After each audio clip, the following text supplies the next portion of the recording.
Meta se nibdew nieħdu l-kunċetti ta' trasparenza, kontabilità u governanza tajba bis-serjetà u nibdew verament nipritkawhom. Ex-tqar l-attivista laburista u ex-kunsillier Desmond Zammit Marmara fil-konfront tal-gvern tal-Labor fi blog li ġie ppubblikat l-4 filgħodu fejn esprima id-diżappunt tiegħu lejn il-Ministri ta' Roberta Bela illi naqsu milli jwieġbu 750 mistoqsija parlamentari minn wara l-elezzjoni ġenerali tas-26 ta' Marzu tal-2023.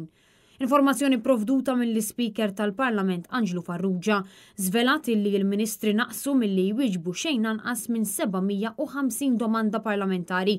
Bil-Ministru tal-Edukazzjoni Clifton Grima ma jweġġibx 173 mistoqsija u l-Prim Ministru Roberta Bela ma jwieġibx 14 mistoqsija. L-attivist laburista Desmond Zammit Marmara spjega illi meta kwalunkwe membru parlamentari jistaqsi mistoqsija sabiex jikseb ċertu informazzjoni dan ikun qed jagħmlu għal kostitwenti tiegħu u għalhekk illi meta l-Ministri taħt it-tmexxija ta' Roberta Bela ma jwiġbux għal dawn il-mistoqsijiet u ma jkunu qegħdin juru illi ma għandhomx interess fiċ-ċittadini illi jivvutawlhom u tawhom il-poter. Dan fil-waqt illi jikkundanna lil wib tal-Gvern Laburista illi għandu jżid l-isforzi tiegħu sabiex jagħmel ċert illi l-ebda mistoqsija parlamentari ma tibqa' mingħajr tweġiba fi żmien raġonevoli.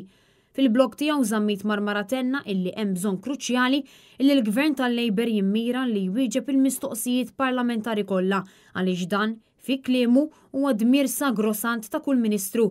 L-ex-Kunsillier tal-Labor tenna li l-Ministri u s-Segretarji parlamentari jinsabu fil-kariga pubblika tagħhom sabiex jaqdu lil poplu Malti Wawċi u mhux biex il-poplu jaqdi lilhom. Dan għaliex Malta hija Repubblika u dan ifisser li l-poter huwa fidejn iċ-ċittadini tal-pajjiż permezz tar-rappreżentanti tagħhom fil-Parlament Malti.